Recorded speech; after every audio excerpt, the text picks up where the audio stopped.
Chapter 15. In the morning, the sun rose, and the cricket song gave way to bird song, and an old woman came walking down the dirt road and tripped right over Edward. She said. She pushed at Edward with her fishing pole. Looks like a rabbit, she said. She put down her basket and bent and stared at Edward. Only he ain't real. She stood back up. She said again. She rubbed her back. What I say, there's a use for everything, and everything has its use. That's what I say. Edward didn't care what she said. The terrible ache he had felt the night before had gone away and had been replaced with a different feeling, one of hollowness and despair. Pick me up or don't pick me up, the rabbit thought, it makes no difference to me. The old lady picked him up.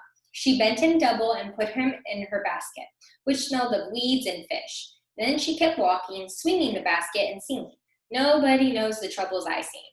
Edward, in spite of himself, listened. I've seen troubles too, he thought. You bet I have, and apparently they ain't over yet. Edward was right. His troubles were not over. The old woman found a use for him. She hung him from a pole in her vegetable garden. She nailed his velvet ears to the wooden pole and spread his arms out if he were flying and attached his paws to the pole by wrapping pieces of wire around them. In addition to Edward, pie tins hung from the pole. They clinked and clanked and shone in the morning sun. Ain't a doubt in my mind that you can scare them off, the old lady said. Scare who off? Edward wondered. Birds, he soon discovered. Crows. They came flying at him, cawing and screeching, wheeling over his head, diving at his ears. Go on, Clyde, said the woman. She slapped her hands. You gotta act ferocious. Clyde? Edward felt a weariness so intense wash over him that he thought he might actually be able to sigh aloud. Would the world never tire of calling him by the wrong name? The old woman clapped her hands again. Get to work, Clyde, she said. Scare the birds off. And then she walked away from him, out of the garden and toward her small house. The birds were insistent. They flew around his head. They tugged at the loose threads in his sweater. One large crow in particular would not leave the rabbit alone. He perched on the pole and screamed a dark message in Edward's left ear without stopping. As the sun rose higher and shone nearer and brighter, Edward became somewhat dazed. He mistook the large crow for Pellegrina. Go ahead, he thought. Turn me into a warthog if you want. I don't care. I'm done with caring. Caw-caw, said the Pellegrina crow. Finally, the sun set and the birds flew away. Edward hung by his velvet ears and looked up at the night sky. He saw the stars, but the first time in his life he looked at them and felt no comfort. Instead, he felt mocked. You are down there alone, the stars seemed to say to him, and we are up in here, in our constellations together. I have been loved, Edward told the stars.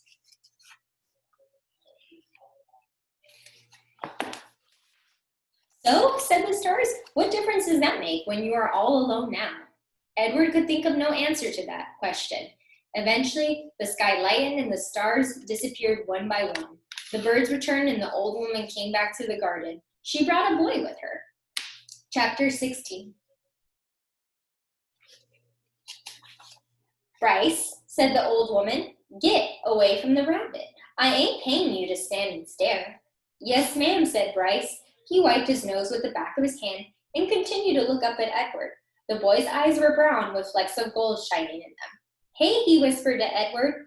A crow settled on Edward's head, and the boy flapped his arms and shouted, Go on, get! And the bird spread his wings and flew away. Bryce, shouted the old woman. Ma'am, said Bryce, get away from that rabbit. Do your work. I'm not going to say it again. Yes, ma'am, said Bryce. He wiped his hand across his nose. I'll be back to get you, said Edward. The rabbit spent the day hanging by his ears, baking in the hot sun, watching the old woman and Bryce weed the garden. Whenever the woman wasn't looking, Bryce raised his hand and waved. The bird circled over Edward's head, laughing at him. What was it like to have wings, Edward wondered. If he had had wings when he was tossed overboard, he would not have sunk to the bottom of the sea. Instead, he would have flown in the opposite direction, up into the deep, bright blue sky. And when Lolly took him to the dump, he would have flown out of the garbage and followed her and landed on her head, holding on with his sharp claws. And on the train, when the man kicked him, Edward would not have fallen to the ground. Instead, he would have risen up and sat on top of the train and laughed at the men. Caw-caw, caw-caw. In the late afternoon, Bryce and the old lady left the field. Bryce winked at Edward as he walked past him. One of the crows lighted on Edward's shoulder and tapped with his beak at Edward's China's face, reminding the rabbit with each tap that he had no wings, that not only could he not fly, he could not move on his own at all, in any way. Dusk descended over the field, and then came true dark.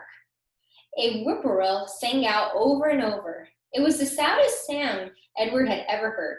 And then came another song, the hum of a harmonica. Bryce stepped out of the shadows. Hey, he said to Edward. He wiped his nose with the back of his hand and then played another bit of song on the harmonica.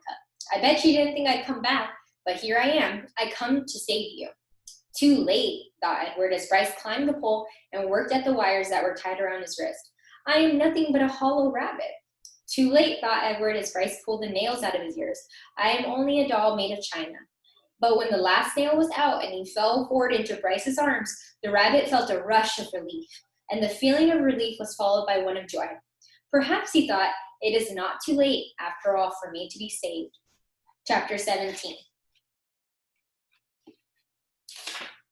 Bryce slung Edward over his shoulder. He started to walk. I come to get you for Sarah Ruth, Bryce said. You don't know Sarah Ruth. She's my sister. She's sick. She had her a baby doll made out of china. She loved that baby doll, but he broke it. He broke it. He was drunk and stepped on that baby's head and smashed it into 100 million pieces. Them pieces was so small, I couldn't make them back together. I couldn't. I tried and tried. At this point in the story, Bryce stopped walking and shook his head and wiped at his nose with the back of his hand. Sarah Ruth ain't had nothing to play with since. He won't buy her nothing. He says she don't need nothing. He says she don't need nothing because she ain't gonna live. But he doesn't know. Bryce started to walk again. He don't know, he said. Who he was not clear to Edward. What was clear was that he was being taken to a child to make up for the loss of a doll. A doll. How Edward hated dolls. And to be thought of as a likely replacement for a doll offended him. But still, it was he had to admit, a highly preferable alternative to hanging by his ears from a post. The house in which Bryce and Sarah Ruth lived was so small and crooked that Edward did not believe at first that it was a house. He mistook it instead for a chicken coop. Inside there were 2 beds and a kerosene lamp and not much else. Bryce laid Edward at the foot of one of the beds and then lit the lamp. Sarah, Bryce whispered. Sarah Ruth, you gotta wake up now, honey. I brought you something. He took the harmonica out of his pocket and played the beginning of a simple melody.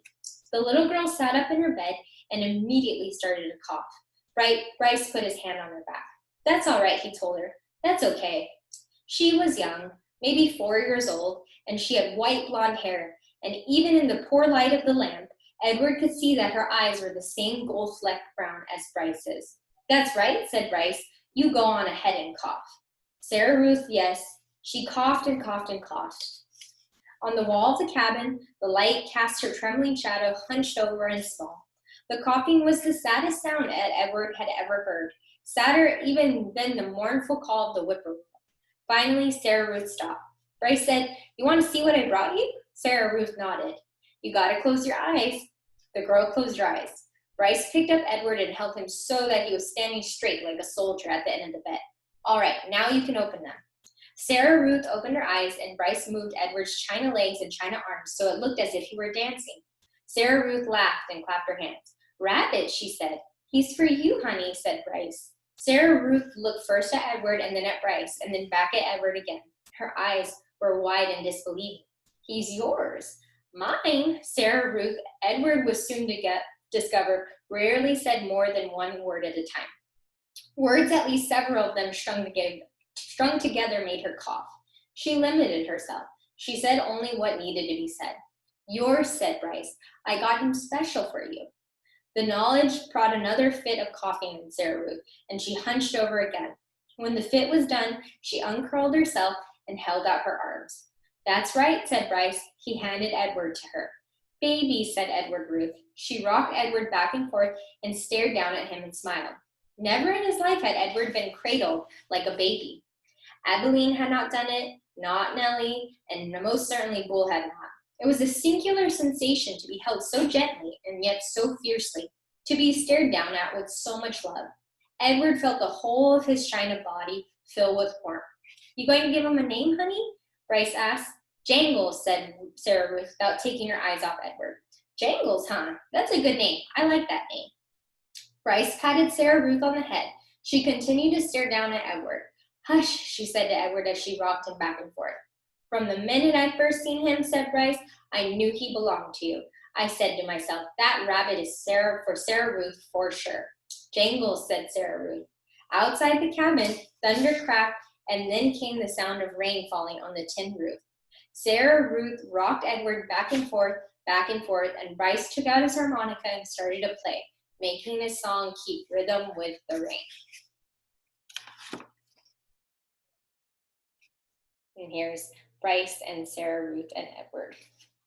And that's the end of chapter 17.